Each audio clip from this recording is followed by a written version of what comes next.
আসসালামু আলাইকুম friends, good evening. এইটো কালি গধূলি ভিডিঅ'। বা ঘৰলৈ যাবলৈ ওলাইছিলোঁ। মা ঘৰলৈ অহা বহুত দিনেই হ'ল, কিন্তু বা ঘৰত যোৱা হোৱা নাই। তালৈকে যাবলৈ লৈছোঁ, ৰাতিটো তাতে থাকিম। এয়া আহি পাই গ'লোঁ।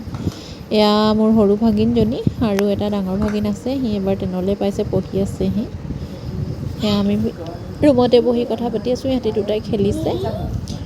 মা এয়া বাই বেটাক বস্তু কেইটামান দিছে, বায়েকে সি লৈ ধুনীয়াকৈ খেলি আছে। একো আমনি নাই কৰা যেনিবা। মই চিন্তা কৰি আছিলোঁ আমনি কৰিব বুলি, এদিনো থকাকৈ অহা নাই তাক লৈ। এতিয়া চাহ খাইছোঁ, চাহৰ লগত এইবোৰ মিঠাই চিঠাই দিছে। পাকঘৰতে চাহ খাইছোঁ আৰু গধূলি চাহকাপ খোৱা হোৱা নাছিলে, ইয়াতে আহি খালোঁহি আৰু। এয়া ৰাতি কাপোৰযোৰ সলাই ল'লোঁ, ৰাতি থাকিম যিহেতু। ভাত অকণমান খুৱাই দিছোঁ। ৰাতি আজিকালি ভাত অকণমানেই খুৱাওঁ। আমিও ভাত খাবলৈ লৈছোঁ। এয়া ভাতৰ লগত মাছ, মাংস, চাটনি, দাইল এনেকৈ কিবাকিবি বনাইছে আৰু।